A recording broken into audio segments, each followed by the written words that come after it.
All right, thank you so much for coming to the 11th Denver Startup Week. The slides are a little bit wonky, so they might show up halfway through. But for now, we're going to go ahead and just get started. A huge thank you to our sponsors, the Amazon, Capital One Cafe, Dell for Startups, and Downtown Denver Partnership, in addition to Officescapes for sponsoring the Maker Track. All right, so today we're going to be talking about creative writing and how that really can help you in your business and how all of that goes. So really what this is based off of is when what you write is boring to read, your customers don't usually read it. And when you write creatively and with personality, your audience will enjoy reading and actually take action. So today we're really going to be talking about how can you write with personality to surprise and delight the people who are reading. I'm Anna. I'm a teen business owner and a TEDx speaker. I did my TEDx talk in April of 2022, talking about creative writing in the classroom and how that all works together in addition to creative writing for small businesses. So the plan for today, we're going to go ahead and talk about what is creative writing when it comes to copywriting for social media, product descriptions, what does the writing process look like, and then also going into a deep dive of storytelling and social media and product descriptions at the end.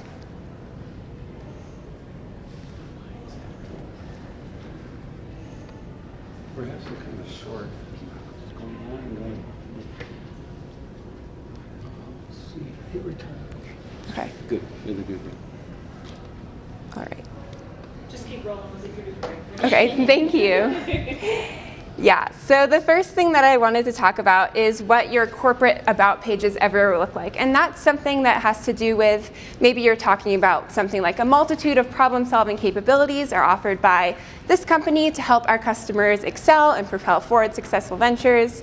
And the three main things that are hard to understand about that is you have your very vague language. So instead of getting specific about what this business does to help its customers, you're talking about solutions and all of those very corporate terms.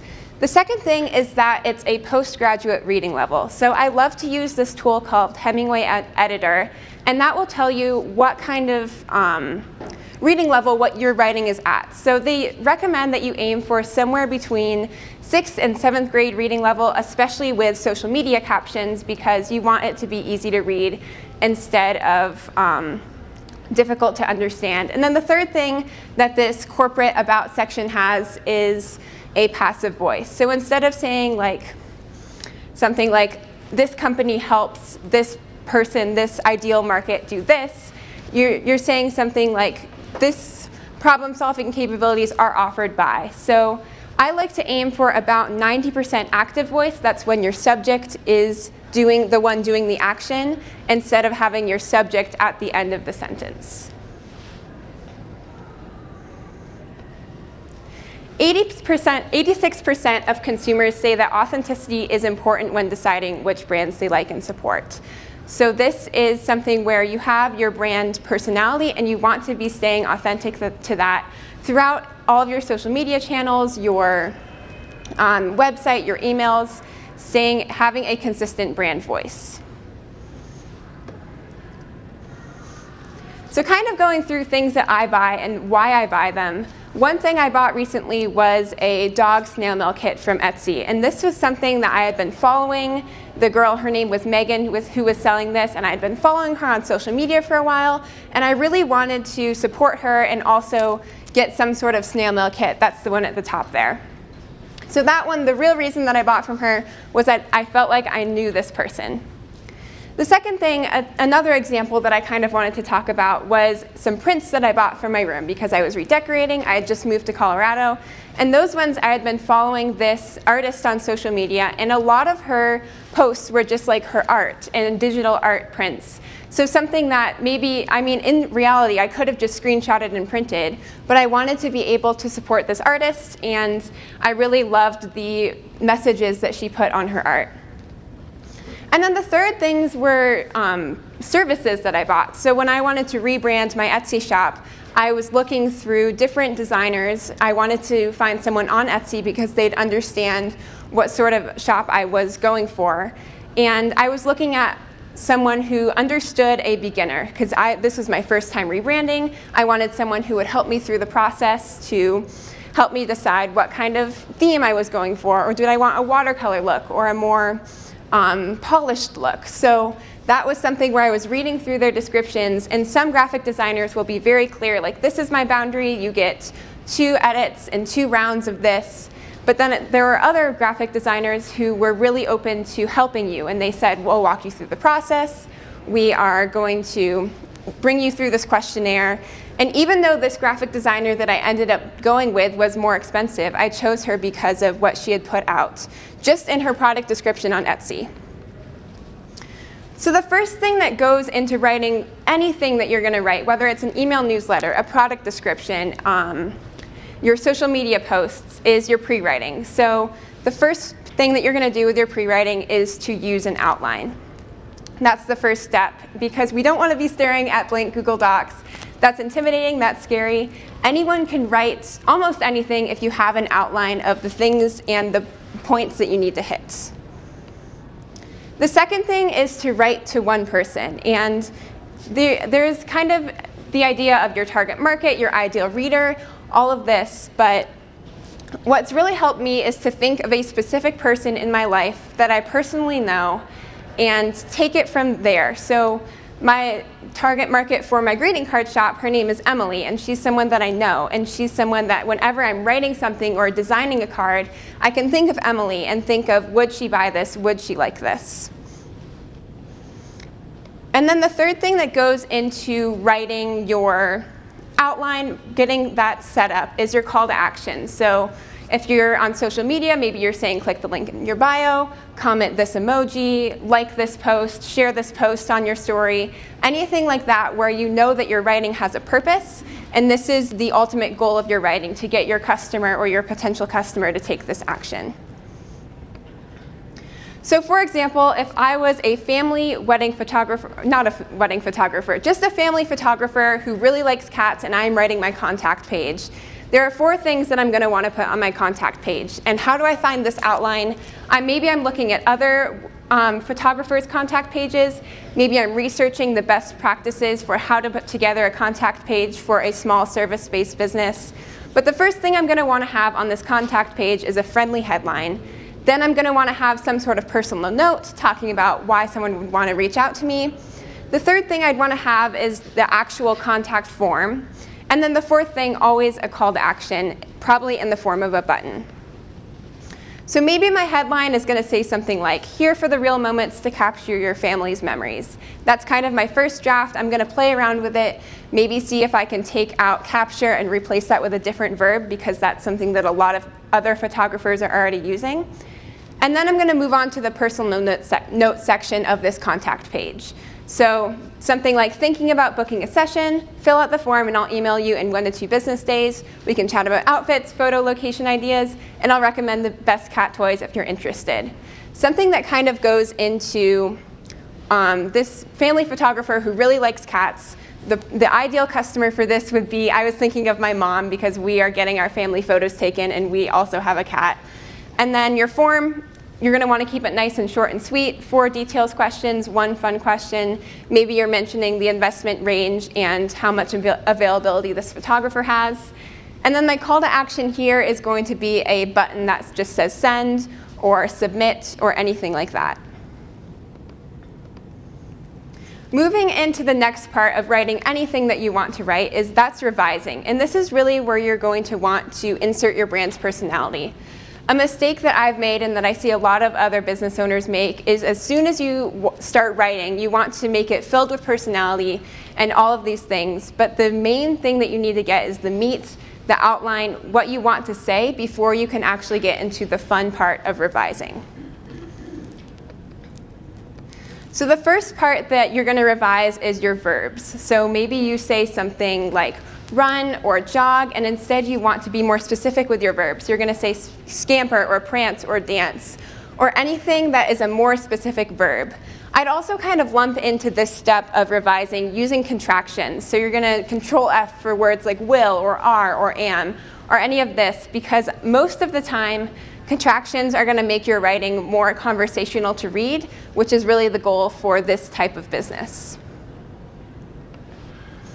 The second part of revising is getting super specific with what you're saying. So instead of just, maybe I'm mentioning I'm a photographer, I want to get more specific and say I'm a family photographer, or I'm a wedding photographer, or I'm a personal branding photographer in the Denver, Colorado area.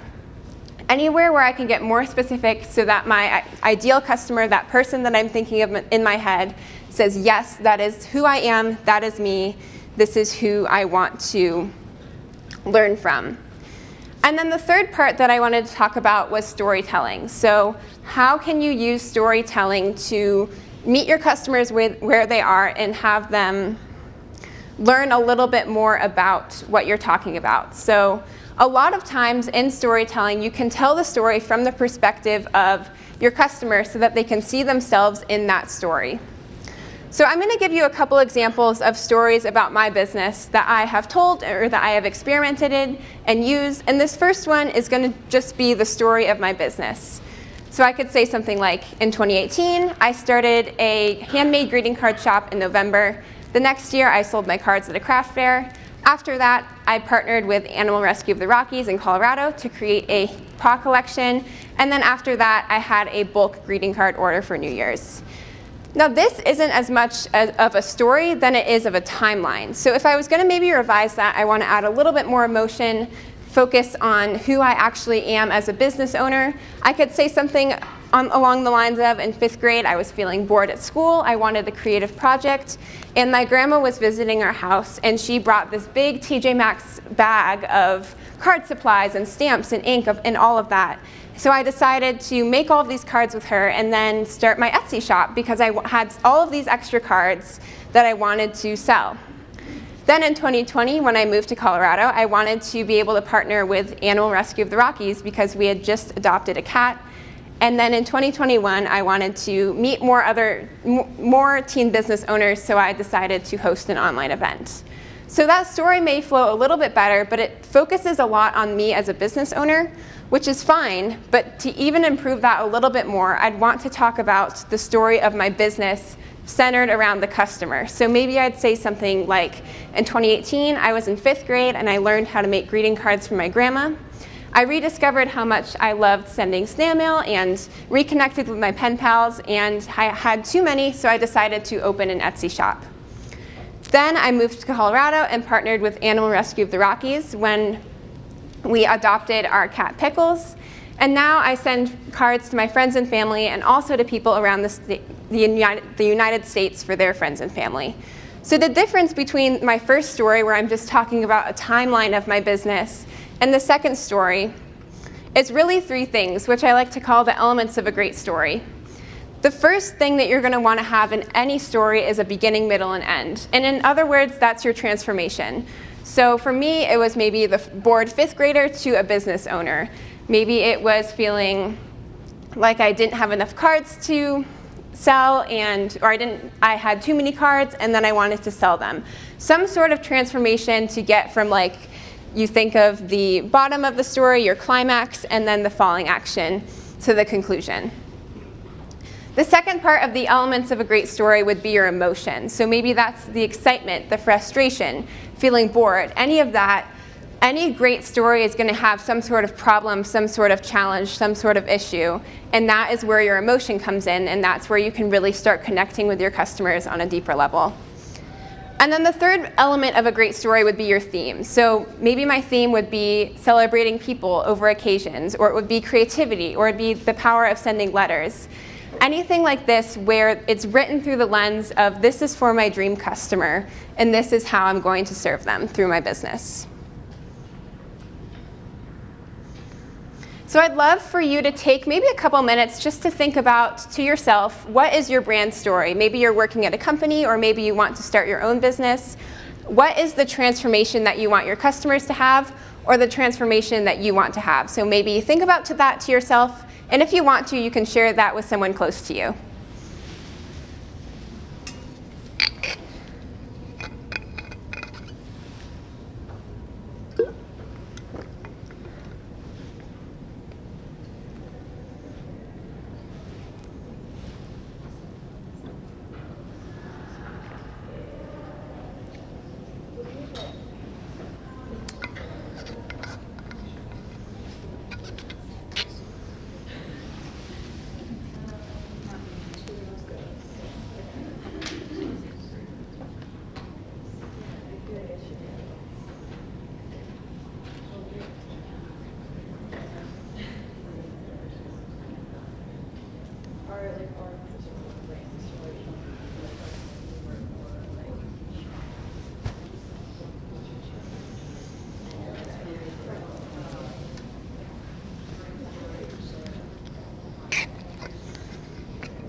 Bringing it back in, the next thing we're going to talk about is social media. And this is probably where I learned most of what I know about writing and branding, just from observing other companies and seeing what they're talking about and how they're infusing personality into their brands.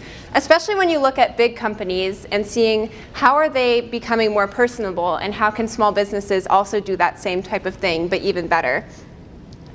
So social media, I like to think of it as like some sort of chart, kind of like this, where you have trends. And that's where you're thinking, this brand understands me, they get it. Maybe you've seen the TikTok corn trend, and anytime you think of it or you see corn, you're like, oh, it's corn.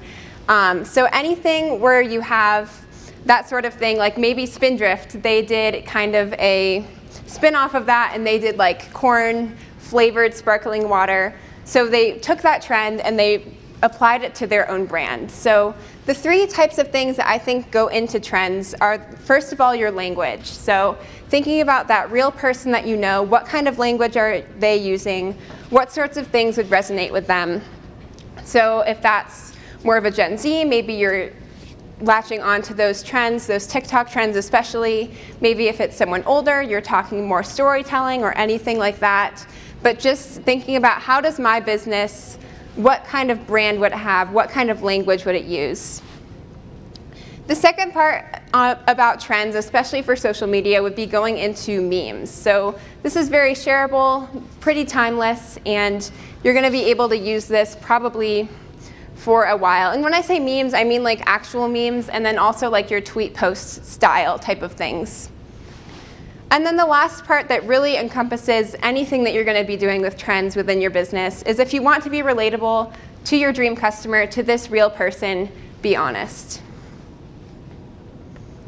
Spotting trends. So the first part that I like to do to spot trends was going on TikTok and scrolling through and seeing what are these bigger brands, thinking like Duolingo, Spindrift, Chipotle, Qdoba. These are brands that have done really cool things on TikTok, and it's actually fascinating just to like watch their videos and see what they're doing there. But you're gonna go to TikTok, maybe spend a week on there, scroll through videos, and then also following brands and creators. So this can be anywhere, maybe more Instagram than TikTok, but when you follow those creators, those bigger influencers in your industry, you're gonna have a better hold on what is trending right now. And then again, if you want to be entertaining, be honest. If you want to have more of a funny brand, a brand that's more relatable to your customers, being honest about what kinds of funny things are happening, or just being an observer of conversations around your business or any sort of thing like that is going to be helpful. I pulled a couple of memes posts here that they might come up here, but basically the formula for these type of things is someone saying like, do you ever just feel like this during this time? Or I have this struggle because I have, one of them said, the time management skills of a pineapple. Like, I don't even know what that means, but it's pretty funny. And then another thing would just be making fun of like any sort of thing that's happening. So maybe this third one I pulled was someone making fun of how everyone uses exclamation points, or you feel like you have to use exclamation points at the end of every sentence to feel friendly. And then I wanted to kind of go into an example, an imaginary example of a company and how we could brand them on social media. And I'm kind of disappointed that you can't see the slides because they were really cute, but we'll go ahead and keep going. And this brand, we're going to call it Snakes Are Cool. And this is a brand of snake shirts for snake dads, and it is just that sort of community that we're really trying to go in on. So maybe one post that we might write is our hashtag snake shirts are perfect for any hashtag snake dad. Click the link in our bio to shop. That's okay. I'd give it maybe like a 4 out of 10. There's definitely some work that we can do there. First of all, using hashtags in the caption, and this is getting a little bit more technical, but right now, especially on Instagram, it's transitioning into using SEO, search engine optimization terms, instead of hashtags, but that's something to experiment with. In addition, on Facebook, if you are sharing your Instagram post to Facebook, you're going to want to get rid of those hashtags because they don't do a ton on there. But if we were going to kind of like rethink that caption and kind of keep the same outline, the same meaning, but add a little bit of personality, it might sound something like this. Someone needs to tell the world that snakes are cool, or at least cooler than his plaid short sleeve button down. Slap the link in our bio to reinvent the dad uniform. So in this type of caption, we're assuming that the audience is people buying gifts for a dad who likes snakes, or really any man who's like, yes, snakes are cool. This is the type of shirt I want to wear. Going into like another example, instead of just saying like, these shirts are 20% off right now, maybe we're going to spin it into a benefit. So you don't even need to leave the home office to grab this shirt, 20% off until September 23rd. So anything where we're talking about the benefits instead of the features, or really just meshing them together and showing this is the benefit of this feature of this product, is something that really works well on social media and in email newsletters. And then I did another example here. We have the Snakes Are Cool shirt. We're talking about it's launching on October 23rd. We want to get people really excited for it. Maybe we want them to join a wait list or anything like that. So our caption would be something like, snakes are cool, it's a core belief around here, launching 10/23, order today and it'll be on your doorstep by Monday. I just realized this now, but we probably don't want to say it'll be on your doorstep by Monday if it's a launch that's coming in October. But that's something to think about if you want to have some sort of wait list, any strategy to get people excited for the launch of a product. And then the last thing that we're going to talk about today is the product descriptions. And this is anything on Etsy, on your own website, where people are reading to learn more about the product descriptions. They want to hear the features, they want to hear the benefits. They want to figure out if this is the perfect product for them. The first thing I'm going to go back to in anything that you're writing is you want to write to one person. So that is your dream customer, that is the real life person that you're thinking of anytime you are writing your product descriptions. So for that same Snakes Are Cool shirt, maybe the features, we have a snake themed shirt. Its material is sustainably made in the US. We have size small to extra, extra large, and we have free shipping over $50. Pretty basic features for most product-based businesses. But then the benefits, we could talk about the style of snake themed shirts, or maybe how this donates 5% to global snake populations, protecting them, educating about them. Or maybe we're even going to do something cool and have a community. So anytime someone purchases this shirt, they get exclusive access to a Facebook group or a Discord group to learn about snakes and connect with other people who like snakes as well. So going back to our outline, how do we draft this type of thing? Through my research, I found that most product descriptions follow the same type of outline, and that is you have like a 1 to 3 sentence hook talking about who is this for, what are the benefits, and then you have your 3 to 5 to 7 bullet points, depending on beauty products usually have more, clothing probably has more because you're talking about the different types of sizing. Maybe you even include a chart somewhere in the pictures, but those 3 bullet points are really going to be heavily focused on the features of the shirt. And then you're going to have your call to action. So something that tells people to, on Etsy, maybe it's like favoriting it, or sending this to a friend, or the basic like buy now, add to cart, anything like that. So if we were going to draft a product description for this, our 1 to 3 sentence hook, we're going to want to talk about who it's for. Maybe we reuse one of those social media captions that we came up with. Maybe we're going to talk about the style benefits of it. Maybe we're going to focus more on the charity benefits of this specific shirt donates to protecting snakes. Or maybe we are really going to focus on the community, which is something that's not done in a lot of product-based businesses, but it is a really interesting idea of maybe it's like this planner that you're buying, and every time, and when you buy the planner, you're subscribed to this exclusive email newsletter about planning for students or anything like that. So there's definitely more you can do with products that aren't as obvious, because services, you're going to have the photographer, the benefits, you're going to have memories to keep for a lifetime, you're going to have this experience with your family. But with products, it does take a little bit more thinking, I feel like. So maybe we're going to start with something like, I'm the shirt you put on for any sort of occasion with snakes, or your comfy shirt once you get home from work. We're going to get specific about a time that this person is going to wear the shirt. Or maybe we're going to talk about something in a little bit different of a tone, and we're going to say, meet our best-selling snake shirts. And then we're going to go in and talk about maybe it's because it donates 5% of its profits or its sales to help snakes and protect snakes. Maybe it's because of the community we've built around this shirt. Maybe it's because it's the most stylish shirt you can find on the market. Anything like that where we're getting specific into what is the actual benefit of this product. Then we're going to talk about our features. So for clothes, it's going to be the materials, the sizing, the shipping, anything like that where it's like, will this shirt fit me? Is this shirt comfortable?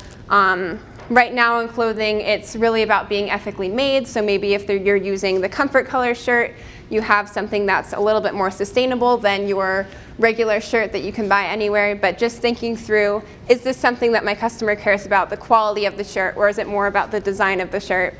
And then our call to action, maybe we say something like, let's reinvent the dad uniform one snake shirt at a time, or anything that, what is our main theme of this message? Why would people buy this shirt? Anything like that. So revising, usually I like to go through whenever I'm writing greeting card descriptions for my own shop. The first thing I'm going to try and do is shorten my sentences, and this goes back to I'm going to paste it in Hemingway Editor, see what sort of reading level it's at, see how I can improve that. And usually that means taking out commas, separating sentences. Maybe I am starting a sentence with so, comma, or but, comma. That's something that English teachers don't usually like, but it is a more conversational way to write, especially if you want your brand to have more of that personality. And then specifically for product descriptions, definitely using the 5 senses is something that can help. So maybe you talk about what this shirt would smell like, or what this shirt would probably not taste like, but look like, feel like, the sounds of this shirt. So you could really get really creative with that sort of thing. But for your 5 senses, maybe you are just talking about the designer of this shirt, or the person who made this shirt and the vision behind it. And then the third, I keep coming back to it, but that is being specific. So when you're brainstorming, when you're coming up with your outline, you have this vague idea of what you want to say. But when you're going to get more specific in revising, you're thinking about a specific moment, or coming back with your verbs and turning that into something that's more specific. Yes? So Anna, do you feel that the time spent on the initial write should be equal to the revising and editing? Because a lot of people are in a big rush to meet that deadline but not look at what they're working on. Yeah. I guess editing and revising is really almost 50% of the work, right? Yeah, usually when I'm writing something, I'm going to take, let's say, 10 minutes to come up with the outline, 20 minutes to write the actual thing, flesh it out. And then the revising and editing, like you said, is about 50% of the time. And then headlines, so if I'm writing for my website, or if I'm writing a subject line for an email newsletter, I'm going to want to come up with at least 10 different options. And if I can, I'll send it to one of my friends, get some feedback on that. Or if not, just kind of look through what would Emily click on, what would this specific person think of. So that's something that I feel like you bring up a good point is forgotten, is the headline of whatever you're writing. So kind of going back to review what we talked about today, if you're feeling like, who am I, who is my brand, the first step would be to define your brand voice. So that's answering questions like, if my brand was a person, who would it be? Or what is my competitive analysis? You can Google that and come up with like a bunch of questions to look at your competitors and look at your business or your shop and see what's different. And you're also going to want to get specific about what sort of emojis am I using if I'm using emojis, the vocabulary of my brand, big words, small words, what sort of reading level do I ideally want to be at for social media captions and product descriptions, and then my brand feeling. So how do I want people to feel when they encounter my brand? Another problem that you can encounter is robotic writing. So with that, a really actionable thing you can do is use less contractions and less commas. So for commas, you're splitting up those sentences. For contractions, you're going to squish them together instead of writing I have, or I am, or they are. And then you're also going to want to think of, who is this one real person that I'm writing to? How can I make, maybe I'm using like parentheses and I'm giving like more asides to my writing, or say, making fun of my own brand in my writing. Anything where you're figuring out what sort of thing would make this more delightful for this one person to read. Then you have your blank screen where you're like, I have no idea what to write. Where do I even start? Start with an outline. Maybe you're researching what other people have done. You're researching best practices. But you never want to start writing or drafting just from a blank screen. It always helps to have an outline for whatever you're writing. And then I also wrote, become a word observer. So whether you're listening to conversations or observing, like, I read this online and it was really funny, or I heard someone say this in the conversation and it was kind of humorous. I like to write all of those things down because those things help me outline social media captions or newsletters that I'm writing. And then the third thing is, the fourth thing is, if something is boring to read, you're going to want to get specific and learn more about how can I implement better verbs.